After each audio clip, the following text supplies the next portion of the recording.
Hello friends, welcome back to my channel. Today we are going to learn a new lesson. Lesson number 3.2 and its name is The Fall of Troy.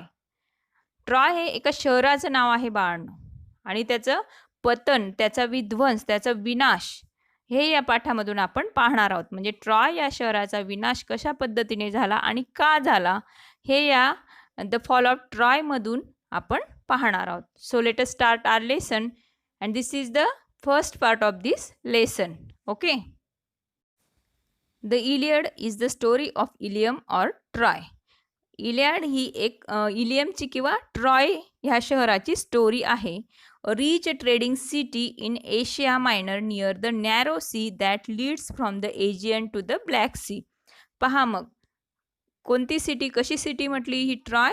तर अ rich trading city, एक श्रीमंत अशी व्यापारी city आहे, व्यापारी शहर आहे. म्हणजेच आशिया मायनरमध्ये इजियनपासून तर काळ्या समुद्रापर्यंत, काळ्या समुद्राकडे जाणाऱ्या अरुंद अशा समुद्राजवळ ट्रॉय हे एक व्यापारी शहर, एक रिच म्हणजे समृद्ध असं शहर होते. ओके, त्यानंतर it was well situated both for commerce and agriculture. Commerce म्हणजे काय, तर व्यापारासाठी, आणि ॲग्रिकल्चर म्हणजे काय, तर शेतीसाठी. तर ते कसं होतं, तर वेल सिच्युएटेड म्हणजे एक चांगल्या प्रकारे, एक उत्तम प्रकारे वसलेलं शहर होतं. कशा, बोथ मीन्स दोघांसाठी, कॉमर्स आणि ॲग्रिकल्चरसाठी. In front of the city was the sea over which sailed the ships of Troy.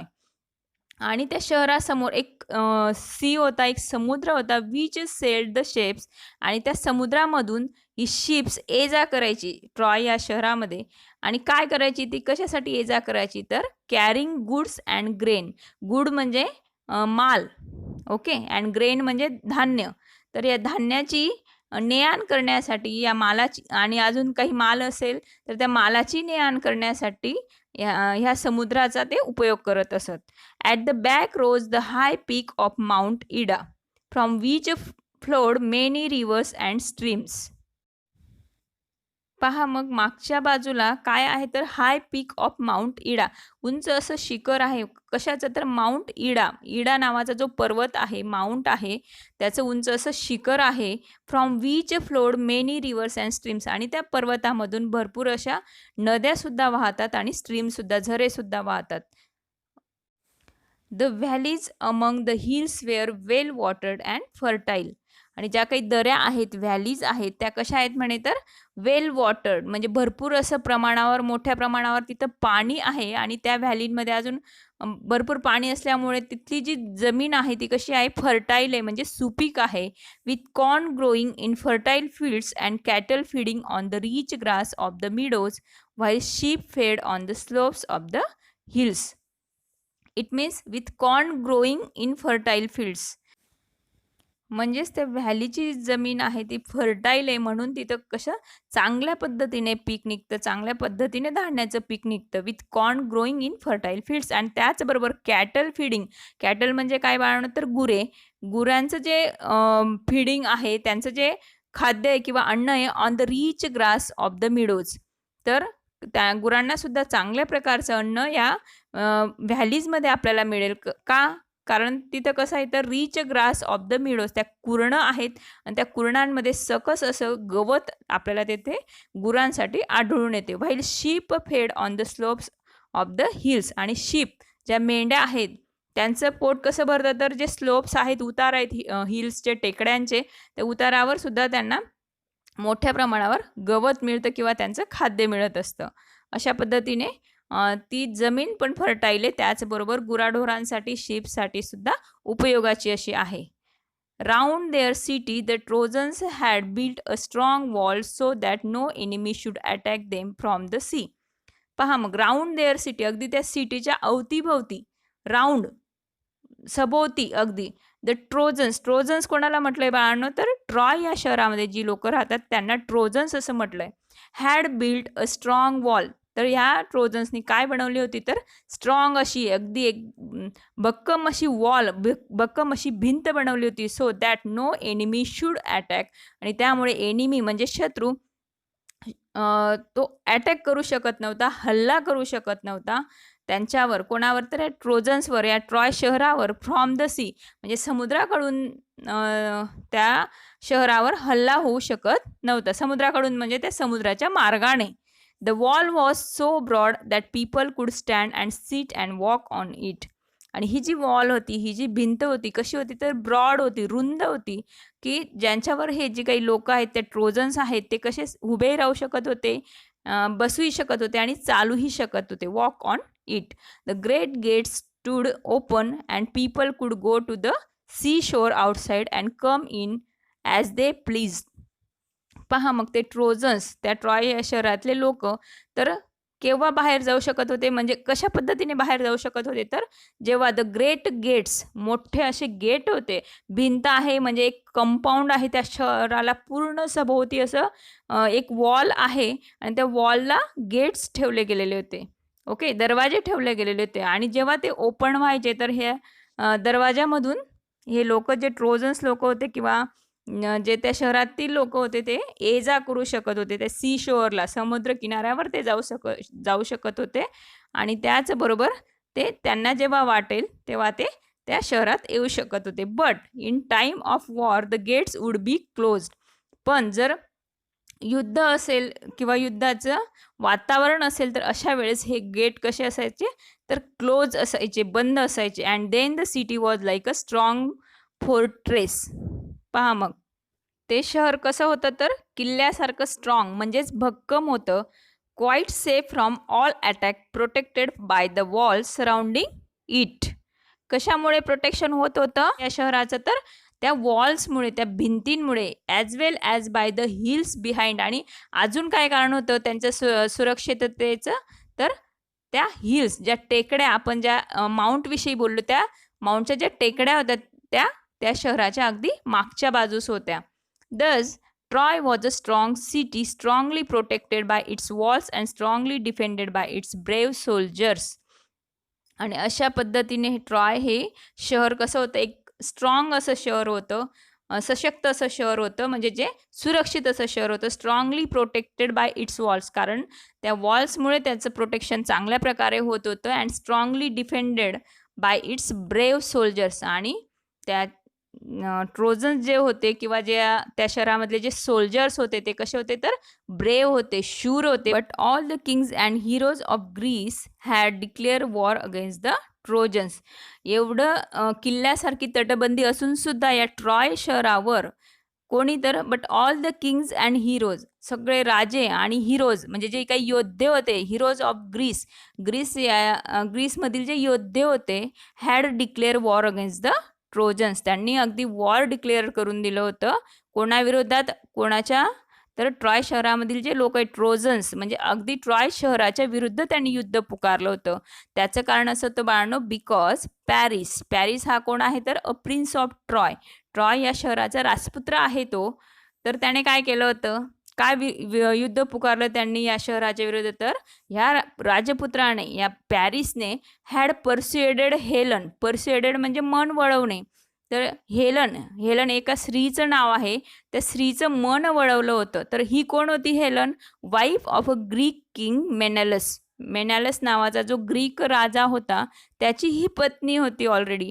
To elope with him. आणि ही कोणाबरोबर पळून आली तर या ट्रॉयच्या प्रिन्स बरोबर, पॅरिस बरोबर ही हेलन पळून आली होती. आणि त्यामुळे या ग्रीक लोकांनी, या ग्रीसमधल्या हिरोजने आणि किंग्सने या ट्रॉय विरुद्ध, या ट्रोजन्स विरुद्ध युद्ध पुकारलं होतं. He had brought her to Troy. आणि तो कुठे घेऊन आला होता तिला तर या ट्रॉय या शहरामध्ये हा पॅरिस त्या हेलनला घेऊन आला होता, जी ऑलरेडी या ग्रीक राजाची मिसेस होती, पत्नी होती. The Greeks wanted to take revenge on Troy for the wrong done to Menelaus. या मेनॅलिस विषयी जे दुष्कृत्य केलेलं होतं, जी वाईट वागणूक दिली होती, म्हणजे त्याच्या पत्नीला अगदी पळून आणलेलं होतं, तर हे जे वाईट कृत्य केलेलं होतं त्याचा रिवेंज घेण्यासाठी, त्याचा बदला घेण्यासाठी ह्या ग्रीकांनी काय केलं तर युद्ध पुकारलं होतं ट्रॉयच्या विरोधात. They sailed to Troy and laid siege to the city. म्हणजे सेल्ड म्हणजे काय तर त्यांनी जलप्रवास केला होता, हो ना. तर ते बोटींद्वारे या शहरामध्ये आले. समुद्र किनाऱ्यावर आले. ॲक्च्युली शहरात नाही आले ते समुद्रापर्यंत पोहोचले and laid siege to the city. Siege म्हणजे वेढा घालणे. तर त्या सिटीला, त्या शहराला त्यांनी वेढा घातला सगळ्या बाजूनी बाहेरून. The Trojans too fought hard and the siege continued for 10 long years. आणि अशा पद्धतीने हल्ला केल्यामुळे त्या ग्रीक लोकांनी, ट्रोजन्सने सुद्धा काय केलं तर त्यांच्याबरोबर युद्ध खेळलं. फॉट हार्ड आणि अगदी खूप असा चांगलाच लढा दिला. And the siege continued for 10 long years.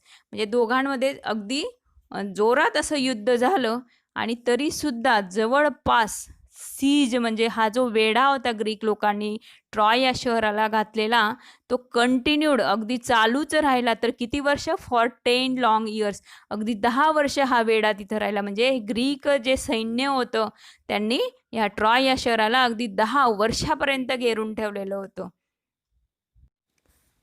The fighting went on daily but the siege did not end. पहा मग, फायटिंग आहे म्हणजे हे जे काही युद्ध होतं ते अगदी दररोज व्हायचं. But the siege did not end. पण तरीसुद्धा हा जो वेढा होता म्हणजे त्या याला घातलेल्या शहराला, तो काही त्या वेढ्याचा काही एंड झाला नाही. On the one hand the Greeks could not take the city and on the other hand the Trojans could not force them to sail away. म्हणजे काय होत होतं तर हे ग्रीक जे होते त्यांच्याकडनं ही सिटी, हे शहर घेतलं जात नव्हतं, म्हणजे जिंकलं जात नव्हतं. आणि हे जे काही ट्रोजन्स होते दुसरीकडे, on the other hand the Trojans could not force them. हे ट्रोजन्स त्यांना फोर्स करू शकत नव्हते, त्यांना हाकलून लावू शकत नव्हते.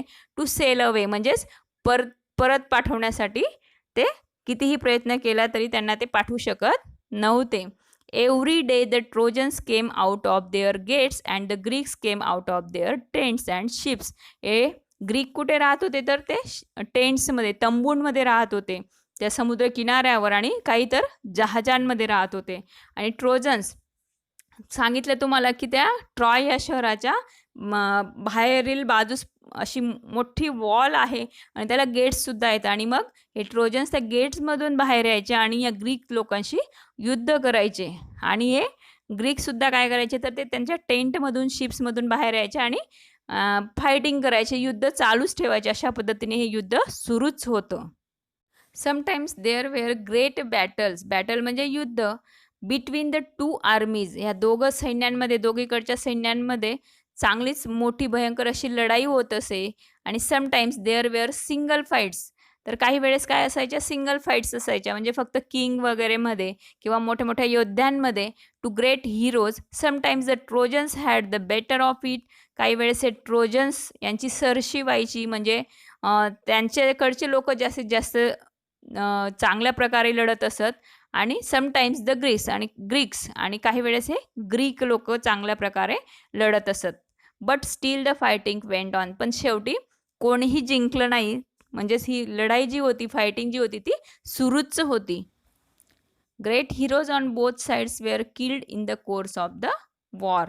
आणि या बोथ साइड्स म्हणजे हे दोघं पक्षांमधील जे ग्रेट हिरोज होते, चांगले असे योद्धे होते, त्या वेअर किल्ड, ते मारले गेले होते या वॉरमुळे, या युद्धामुळे.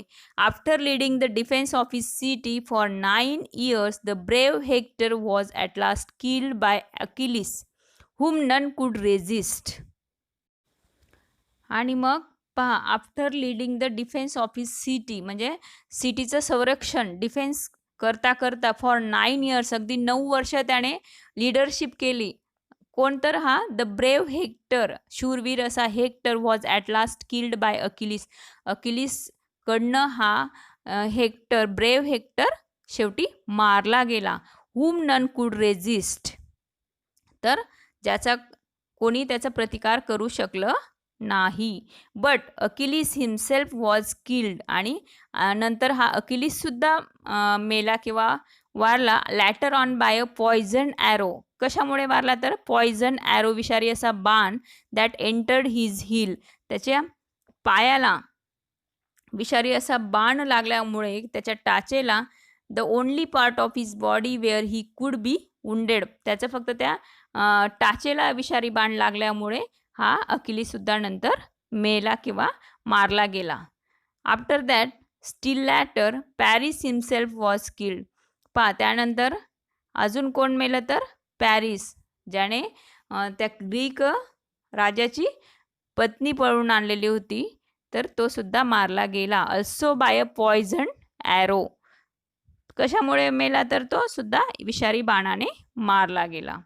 The Trojans were tired of being shut up in their city. आणि आता पहा, ज्याच्यामुळे हे युद्ध सुरू झालं होतं तो पॅरिससुद्धा मारला गेला आहे. आणि हे जे ट्रोजन्स होते, या ट्रॉय शहरातले जे लोक होते ते सुद्धा थकले होते. Were tired of being shut up in their city. आणि त्या शहरामध्ये शट अप म्हणजे बंदिस्त राहून राहून ते सुद्धा थकले होते. त्यांचे जे गेट्स होते, जी वॉल होती, त्या वॉलला जे मोठमोठे गेट होते, त्या गेट बंद करून ते आतल्या आत राहत होते. पण ते बोर झाले, त्याच्यामुळे टायर्ड झाले, थकले. And the Greeks were longing to see their homes again.